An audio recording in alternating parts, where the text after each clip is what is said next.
Brigadir Irwan Lombu dikeroyok sekelompok orang yang diduga geng motor di Bundaran Pondok Indah, Kebayoran Lama, Jakarta Selatan, Selasa 7 Desember 2021 dini hari. Pria yang bertugas di Satuan Sabara Polres Tangerang Selatan itu dikeroyok setelah diteriaki polisi gadungan oleh para pelaku.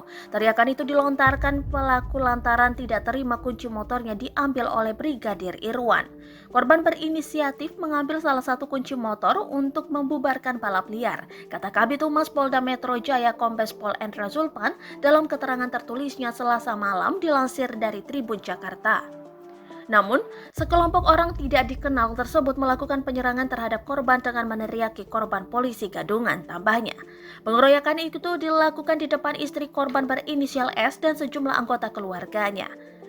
Melihat korban dipukuli, istrinya bersama keluarga coba melerai kejadian tersebut dan memberitahukan bahwa memang benar korban adalah anggota Polri, ujar Zulpan.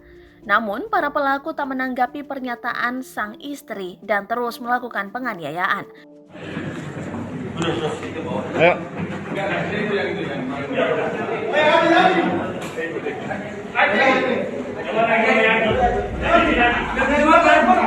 Korban bersama istrinya menggunakan kendaraan roda 4, kemudian melintas di Bundaran Pondok Indah di wilayah hukum Polres Metro Jakarta Selatan. Kemudian pada saat itu kendaraannya terhenti.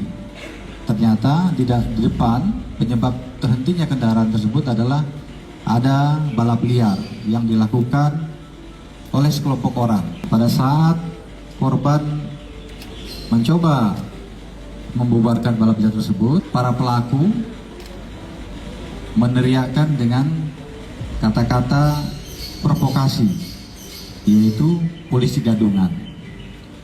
Padahal saat itu korban menggunakan seragam dinas. Ya, para tersangka yang ada di belakang ini melakukan pemukulan dan pengeroyokan.